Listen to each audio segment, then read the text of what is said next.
la présence de Satan est l'occasion de manifester la gloire de Dieu et le triomphe de Dieu, deuxième personne de la très sainte Trinité, Jésus-Christ, en quelque sorte, sur la chute, qui sera évitée grâce à sa résurrection. J'évoquais tout à l'heure Lucifer.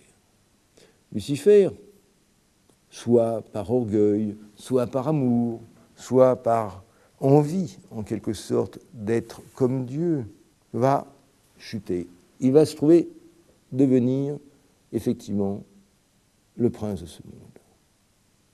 Alors, bien sûr, c'est Lucifer, c'est ce qui précède, en quelque sorte, les conséquences de la chute, et après les conséquences de la chute, il devient, puisque le monde a chuté, le prince de ce monde. Et avec le prince de ce monde, venant donc dans le monde, il y a le retrait de l'Esprit Saint.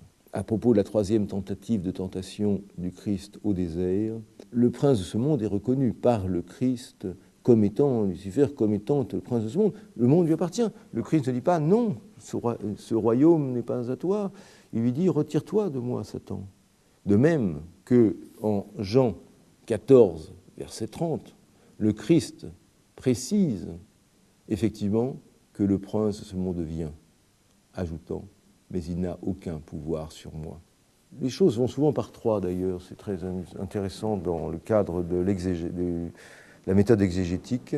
Et la troisième fois où cette notion de prince de ce monde va se manifester dans le cadre du Nouveau Testament, ce sera lorsque le Christ dira, lors de ce faux, méchant et exécrable tentative de procès qui lui sera fait, mon royaume n'est pas de ce monde.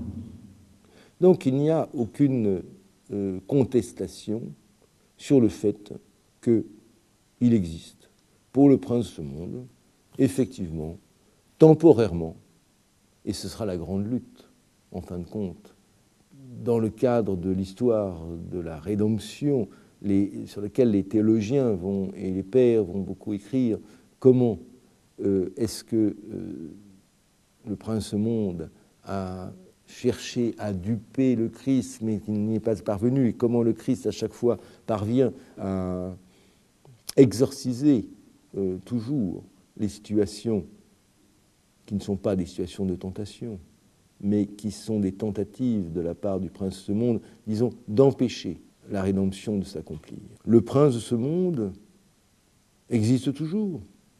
Il n'a pas disparu.